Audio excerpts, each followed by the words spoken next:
All right. I am LaQuanya Shante, creator and founder of Enrich Marketing Academy. And today I have the pleasure of being with Carmen Chloé. She is the creator of CarmenChloé.com. And she's going to be talking to us today about the importance of establishing authority by publishing your first book. So, Carmen, welcome. I thank you so much for taking time out of your busy schedule to hop on with the boot camp members and those that are interested in writing their own book. So just tell us a little bit about you and how you came up to the point in your life when you felt like it was necessary to put your story on paper.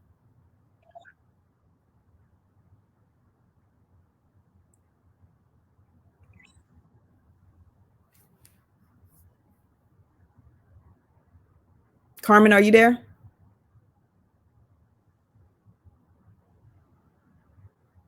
Uh-oh, I think we lost her. Okay, so hey everybody, I am Carmen Chloé of CarmenChloé.com and of two small girls. I became widowed in December of 20. So prior to becoming widowed, I just was always a creative. I had a gift for writing, and it was a self-help book, a relationship guide for single ladies, but I wrote it from the perspective of being a married woman, just giving advice on what I would have done differently as a single woman. And then fast forward to me kind of finding my way on the internet, and after the book, just trying to figure out what to do. After that, I started getting into network marketing, internet marketing, and things like that. And that's when I really began to develop a passion for video marketing. So that's where I was at prior to my husband suddenly passing away. But then when he passed away, I had this strong desire to get back on video, but I didn't want to talk about the stuff that I had been talking about before. I wanted to talk about my journey as a recently widowed mother and woman. And that's how I started doing videos on YouTube. And I developed this tribe of other widows and widowed moms. And I was like, I think it's time for me to write another book again, but this one is going to be more impactful and more meaningful than the first book. Like, I really want to tell my story, but I also want to encourage other women that are going through this journey and let them know that they can survive after the death of a spouse. So that's kind of how I came up with the idea for the second book. And that's why I'm such an advocate for people telling their story by way of writing their book, because no matter what your background is, no matter what your story is, I feel like it's people that are waiting on you to tell it so that you can help them out along the journey, or so that you can unlock what's on the inside of them. Yes, that's good. That's absolutely correct because I mean, our story is our glory. And I've heard people say that, but until I really begin to reflect back on my life and what I've overcome and what I've done, until I start sharing those truths with other people, that was when I started to develop my tribe and people begin to gravitate to me for business. I mean, people do business with who they know, like, and trust. So the best way to get people to trust you is to share your story. So what would you say to someone who's listening that maybe they feel like they don't have a story? I've heard people tell me that when I say, you got to tell your story, they're like, girl, I don't have a story. So what would be your advice if someone told you that they don't have a story? I definitely think we all have a story, but I think just society and different things that we go through and the people around us, like, it cause us to minimize the relevance or the importance of our story, especially when you get into like looking at other people, especially in the social media world, and comparing like your journey and your story to someone else's. Like, for example, somebody may look at my story and say, I haven't experienced like sudden death of somebody so close to me. Like, my story isn't impactful, but that's not true. Like, we all have a story. And I think when we let the outside forces and just looking at social media and comparing yourself to others and their journey, I think that allows for people to kind of minimize what they've gone through. Like, everybody doesn't have to have a hard knock life story. Everybody doesn't have to have a story of, sudden death, eviction, repossession, like all the stuff that's a part of my story. But that doesn't mean that it's not impactful, because if you've gone through any type of adversity, or if you've overcome anything in your life, chances are it's somebody else who is going through the same thing. Because what I realized, just in my journey, not just with widowhood, but just in life, period, and some of the relationships that I was in the past, like I've learned that what we go through on this journey of life on this side of heaven, like it's not just about us. Like it's not just like a woe is me or oh my God, why did this happen for me? It's a reason why it's happening to you, and it's because it's other people that are connected to what it is that you've experienced, no matter how big or how small you may view it to be. Exactly. And I think that everything that we go through is, like you said, it's a purpose behind it. And the sole purpose is for you to be able to be an advocate and a beacon of light for somebody that hasn't hit that milestone in their journey yet. And you can kind of help them eliminate some of the issues and some of the things that you wish you would have known, so that their journey can be lighter, so that they don't have to carry all of the baggage that you had to carry, and just lightening the load for somebody else. So I think that Mm-hmm. that is really important for us to be documenting our journey. So speaking of documenting your journey, like, did you start out, were you a person, I know for me when I was growing up, I've always been a nerd, but I used to write in my diary every day. And kids these days, they don't even ask for diaries anymore. They don't even write down their thoughts anymore. So do you think that that was something that led up? Were you a person that wrote in your diary as a little girl, or did that, I go I ahead. always had a passion for words and for writing. And when I really discovered that I had like a gift, so to speak, because I would classify like writing as my gift. It's something that I could just do behind the scenes. I don't have to talk to nobody. It flows easily. So I first discovered my gift for writing. I was 11 years old and we had a group project. And we all had to rewrite the play, The Sorcerer's Apprentice. We had to rewrite it. We had to reenact it. So they chose me to rewrite the story in my own words and put my own little flair to it. And when I did it, everybody was like, "Oh my God, like that was so good," and da da da da da, and that like that. I guess that awakened the gift in me, and it helped me to Mhm. realize, like, oh my God, like I enjoyed that, like I'm good at that. So I started after that, writing. I used to write poetry, short stories, things like that, and I always said, "Oh my God, I want to be an author one day." Like it was this big goal that seemed so untouchable and unreachable.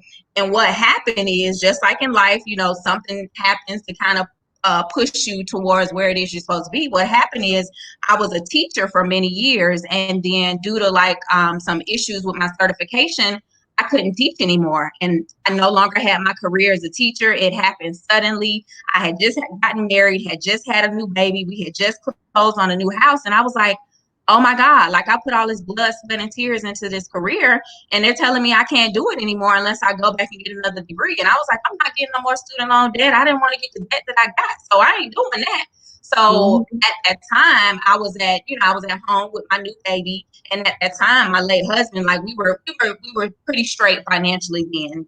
Things took a turn after that, but we were pretty straight. So he was like, take some time to figure it out. And he was like, maybe, you should write that book that you've been thinking about writing. So that's what gave me the time and the space and the opportunity to really entertain like writing my first book, which before that happened, it seemed like it was so unattainable and I don't have time to write a book, even though I really, really want to. So sometimes when unfortunate things happen in our life, it pushes us to do what we're really supposed to be doing. So that's how I ended up writing the very first book that I pushed out, which I kind of procrastinated a little bit, but then I got it done when I ended up getting pregnant again. And I was like, Lord, two little babies, ain't no way in the world I'm gonna finish writing a book. So that helped push me to get that first book done. But I always had a passion for writing, but I didn't realize it until that school project when I was 11 in elementary school.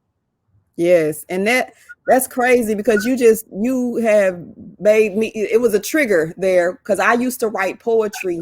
Like that was my outlet.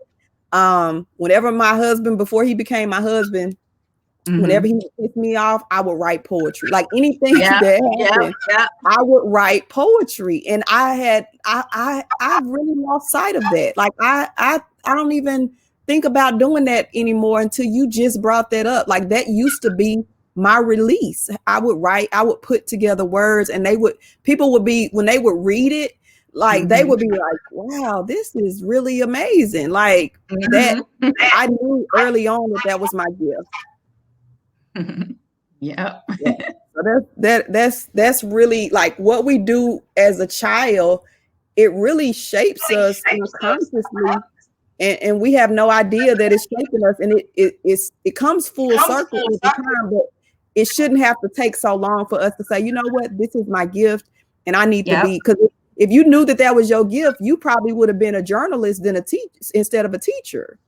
Yep. Mm-hmm. So Mm-hmm. we have to tap into our gifts, and we got to encourage our kids when we see that they're good. Like my daughters are very artistic. And so I'm trying to help them. One of them, she do nails. The other one, she just likes to just draw. So I'm like, you need to Mm-hmm. figure out how we're going to turn this into a business for you. Because I don't want my girls to go off to college and, like you said, have all this unnecessary student debt when their gifts don't even require that, you know? Yes. Yes, that So is so true. Because my oldest daughter, she's actually an artist as well. Like she paints really well, she draws really well. And just from me getting all the student loan debt and not even wanting to go to college, like I went because I was always the child who, well, mom want me to do this, so I'm gonna do this. Mom want me to go to college, I'm gonna go to college. I was the quote unquote, like the smart kid. Not saying my brother wasn't smart, but he was the type where I ain't following the rules. I'm doing what the hell I want to do, and y'all deal with it. And I mhm. still, even as a grown 40-year-old woman, I had to check myself last year. Like I'm still being this people pleaser daughter to like, okay, well, she want me to do this, I'm gonna do it. And my brother, meanwhile, he's like, whatever. Like I'm doing what I want to do, and I don't want my children to be like that. So I'm giving them free space, free reign to like discover their gifts. I already let them know, like, y'all don't have to go to college. I'm not forcing y'all to go to college. I much rather, like you said, I much rather y'all operate in y'all gifts and allow those gifts to make room for y'all and allow for you to be able to make a living and earn, a generous income and be prosperous based off of the gifts on the inside of us. So I had to do a lot of unlearning with what was just embedded in me and forced upon me and let go of the people pleasing, even with, with the people closest to me, like with my mom, like, and yeah. So that's a whole nother topic. Yes, girl, and I'm glad you kind of tapped into something that I've been tapping into lately, just the freedom of being yourself and just operating out of a space where you are on your own pursuit of happiness and nobody else can make you happy. Like nobody else can make you happy. If you can't do it, Mm-hmm. no, it's an inside job. And so Mm-hmm. that is very clear. I mean that is something that people need to get clear on. And if they did that, they would there would be a lot more books published because a lot of people aren't writing their books because they're afraid to Yep. share their truth. Mm-hmm. They're really afraid to be vulnerable and say, "Hey, this happened, and I'm not proud of it, but it happened." And so, like, Yep. so what would you say that people would need to do prior, like as far as mindset? Does mindset play a part in any kind of way when writing your book? Absolutely, absolutely. And I actually, as I'm building out my group coaching program for publishing the book, like that's going to be one of the first things we work on, like in week one, is mindset. Because I feel like whenever you embark on a new journey or doing something that you've been procrastinating on doing because you have all of these unarticulated fears, I think you have to work on your mindset. Like, do you really think you can do this? And if you don't, be honest about it. And why do you feel like you can't write a book? Because I feel like people love to say, oh, I have writer's block, but I don't necessarily believe in writer's block. I think a lot of times when people say they have writer's block and they can't write the book, I think it's because it's a couple of reasons. I feel like they may be afraid, like you said, to tell their story and to stand in their truth. Number two, they could be trying to write the story how they think other people want to hear it, and they could be trying to emulate somebody else's voice and not being themselves. And then another reason why I feel like people say they have writer's block is because they're not in their lane of grace, and they trying to write about something or do something that they have no experience or no knowledge about. So I definitely think mindset plays a part, and you have to get really, really honest about like, okay, can I really do this? Do I really want to do this? How am I going to do it? Because even with this most recent book that I wrote, that I published last year, telling my story of widowhood and just all of the stuff I went through after he passed away. Because like I've been through a lot in the past 2 years. It wasn't that he just died. It was a lot, like eviction, going through stuff with his family, repossession, just moving from states or whatever. So I started writing the book like right after. Matter of fact, I started writing the book before he passed away. It was going to be a book about how I lost myself in marriage and motherhood, and I didn't have my career anymore, and I really didn't know who the hell I was anymore. It was going to be about that, but then I was like, no, like I'm not finished living out the book yet. It was so crazy. Like I felt in my spirit, I'm not finished living out parts of this book yet. And then he dies 3 months later. And then Mm, all this stuff happens. Like, okay, he died on a Sunday. Monday, we got an eviction notice on our door. Within 3 weeks, we was living with family. The car that he left behind in his name, I couldn't keep it from some other stuff that was going on. So carless, just going through all of this stuff. And I was so angry and so bitter. Like I couldn't even grieve him right away. I was angry. I was bitter. I was like, oh, I got to finish this book so I can get this out of me. But God stopped me. He was like, if you write this book now, it's going to be so bitter and just so nasty, and you're going to be bleeding all over the people that I need you to help to heal and deliver. So I had to mm, really sit back like, okay, let me sit down. Let me not do this right now. So then I tried to pick the book back up again, but it was too painful because I had to relive some of the stuff that I went through. So I put the book again to the side again, and I was like, okay, God, when you want me to write the book, I'm gonna write the book. And literally, like right around the time when COVID hit, because a lot of times God speaks to me very clearly. I hear the voice of God very, very clearly. I used to try to deny it and feel like, oh, it's just me or whatever, but he speaks to me very clearly. So one of the ways that God speaks to me is when I'm just about to wake up. I'm still kind of sleeping. I'm about to wake up. And right when COVID hit, God kept saying, like right before I would wake up, you should be writing. You should be writing. You should be writing. So I'm like, okay, let me pick the book back up. So I finally picked the manuscript back up. I had written 5 chapters of the book. So I got back into the book and I was like, nah, this ain't the direction you want me to go in with it. So I literally deleted all of the chapters from the book except for the first one. And I was like, okay, God, like, how do you want me to flow with this book? And I felt this like, it was like a pressure, but it was also like a grace from God to finish the book. And I literally finished the book, like having deleted all the chapters. I had one chapter to start from. I literally finished the book. It ended up being 11 chapters. I finished the book in 31 days. This was mm. like in May, like when the pandemic was really, really hitting hard. But I had this heavy grace of like, okay, this is the time that I need to finish this book now. So much like my process, in addition to people going through mindset things, they also maybe need to discern when it's the time to complete the book as well. Mhm. Yeah, So that's really good. And so when someone is thinking about writing a book, I know time is always a hindrance to most people. So would you recommend if somebody wanted to get a book created, would they need to just start writing down their thoughts, like actually taking out a piece of paper and a pen, or do you type out your books? Like, how do you, when you're in book writing mode, is that something that's physically written out in a spiral notebook, or is that something that you're just sitting in front of the computer just typing out your thoughts? So what I do, my process is when I'm just trying to brainstorm and see like, okay, what is this book gonna be about? Like, what's gonna be the title, the subtitle? Like, what are gonna be some of the things that I'm gonna write about? That's on paper. That's in like a notebook. I have a notebook with like maybe 50 different ideas of how I thought the book was going to go. When I finally settled down on an actual outline, like, okay, this is what the book is gonna be. This is the direction I'm gonna go in. These are the chapters I'm going to hit.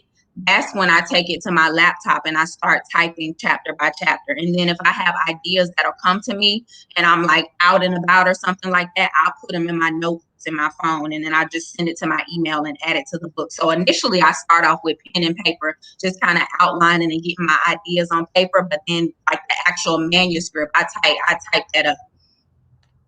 Okay. Yeah, that's what I was thinking too. Because I think when I started writing my first book, which I never published, just because, like you said, it wasn't time. Because Mm-hmm. honestly, my book was supposed to be called Black Girls Get Depressed Too. Mm-hmm. And um it just I had I feel like that feeling that you had, like it was not the right time. Like it was just not. I hadn't lived on the other side of that depression long enough for me to be trying to, tell that story. I Mm-hmm. always tell people, like, if you still cry every time you discuss something, you're not really truly healed from it. Like if you can't Yeah. talk about it without crying about it, then it's not really time for you to, be Yeah. trying to coach other people or help them through it. Mm-hmm. I And agree. and so that's good to know, because I really was like typing out stuff, then I would delete stuff. But I think if you put it on paper and actually see it and Mm-hmm. visualize it, you can kind of really do your outline a lot better if you're actually writing it and seeing it in your own handwriting. So what do you think about, say for instance, somebody they want to tell their story, but they're not, say for instance, their vernacular is not good, and their writing English wasn't their best subject. What are your thoughts about hiring somebody like yourself, who you do ghost writing, or myself, who's a creative? What are your thoughts about actually getting somebody else to put your words to paper? Is that something that you recommend for people?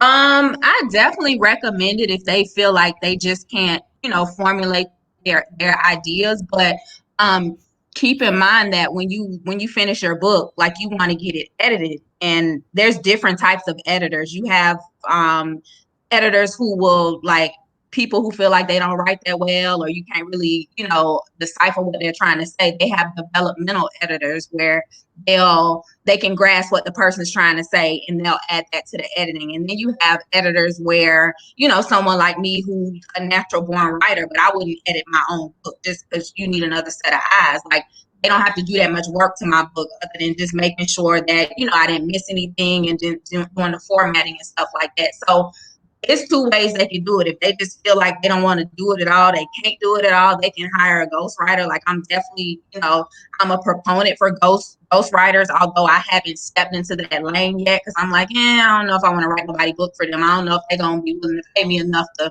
write their whole book for them. But Mm-hmm. if they, if they have the funds and they're just like, because I'm pretty sure it's a lot of celebrities that just are like, I'm not writing this book, like you write it for me. They can hire a ghostwriter.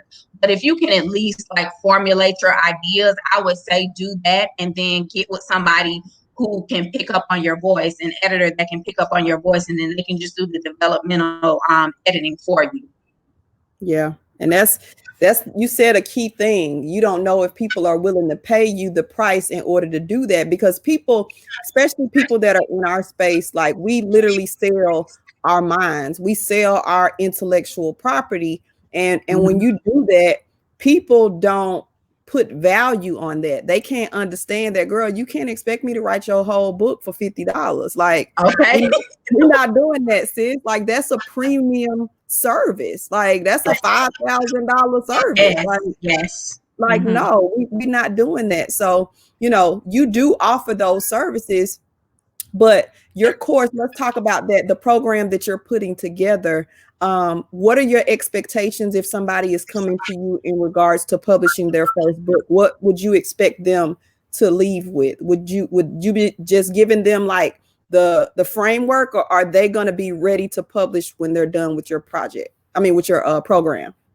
So they'll be ready to publish when they're done. So how I have it set up now, like I literally have a master class that takes people from A to Z of like, okay, this is how you're going to get your book done. Like I added in a bonus to the master class where people, they have an outline of, okay, get your ideas out on paper. You can narrow down your areas of expertise, what people come to you from. From there, I lead them step by step on how to create a book outline, how to create their chapters, how to determine how many words their book is going to have, their writing strategy to get those words done and get the book completed. So I added that bonus in there because I noticed that that's a lot. That's a big hindrance for people when it comes to publishing the book. They're like, I don't even know where to start with writing the book. So I threw that in there. And then the master class is based around just teaching you, like I said, from A to Z, how to self-publish your book, how to set up your company, how you need to look for your editor and your book cover designer, how to build your brand before you even put the book out there, because you want to find your tribe and you want an audience, especially if you have like a very impactful story. You want to connect with those people beforehand, before you just put a book out there. Because unless you Hmm. Beyonce, like, you're not just gonna drop a book on the same day and it's gonna sell out, or you have some people to sell it to. So literally, my master class, it's a digital self-study course. It teaches you everything from A to Z, how to outline the book, how to get the book done, and then it teaches you the business of book publishing. So people will leave, just taking that course, they'll leave with being able to write and self-publish their book. In terms of my group coaching program, which I was going to launch it in quarter 1, but I was like, let me fall back a little bit and focus on the master class first, because I really want people to get that, because it's great value. And then people can do it at their own pace. But my group coaching program, which I'm going to launch it in quarter 2 on April 5th, they're going to have access to the master class, which they'll have that to do as well. But then every week for 4 to 6 weeks, we're going to go over different things. Like I said, the first thing is going to be mindset. Like, do you really believe you can do this? Let's counteract those negative thoughts that are keeping you, that have kept you from writing this book that you've been saying you've been writing for the past 5 years. So we work on mindset. We're going to work on mindset, work on finding your tribe and building up your brand to be able to sell the book too. But those are for people who, need a little bit more hand holding, and that are also in a position to where they're willing and able to invest more time and money. So I have two options. Right now I have the master class, and then coming up in quarter 2, I'm going to have the group coaching program. Oh, well, that's good. So you basically meet them wherever they are. So that's Yes. perfect. And I was going to ask you one other question, and I totally forgot what it was going to be. Um, what was it? Yeah, it went away. But I want to thank you so much for taking time out of your busy schedule. I know that you are a full-time entrepreneur and mom, and so I want to be a respecter of your time. But where tell them how and where they can get in contact with you. I know that there'll be a link below this video or above this video where they can actually connect with you. But if they just want, do you have any type of Facebook groups or any type of free downloads or anything that they can get access to? I do. I do. If they go to carmenchloe.com, they'll get my free book writing guide. And then that'll connect them to my e-list, where they'll have access to my booking calendar. And then I send out different writing tips periodically as well that they can start implementing now. So that's the best way to connect with me right now, carmenchloe.com. I have a free book writing guide for you to help get you started, eliminate those excuses, and put your plan in action. All right, all right. So there you have it, guys.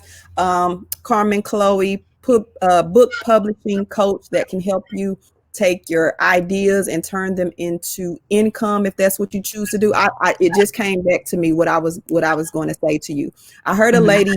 I was on Clubhouse. I heard a young lady say she does book publishing as well, and I don't know if it was her or if it was somebody else, but they said that if you look at the word authority, the first word in that word is author.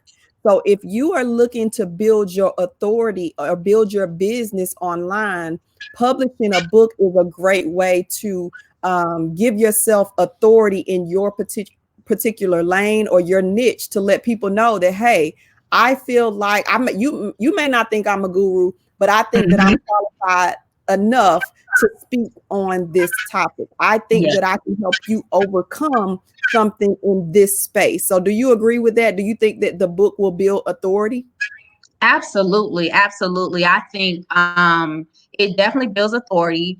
It definitely sets you apart from other people in your industry. Not that, we're ever in competition with anybody else, but it definitely puts you in a different class when you are a professional and you also have a book. And I think in this day and age, like, a book is so multifaceted. Yes, you earn income, passive income from the book, but it also can be used as a business card. It could be used as a marketing tool. It could be used as the foundation for your coaching and your consulting program. So I definitely think a book helped you to build authority in many different ways. And it's really something that sets you apart from other people in your same lane, your same industry who have yet to publish their book.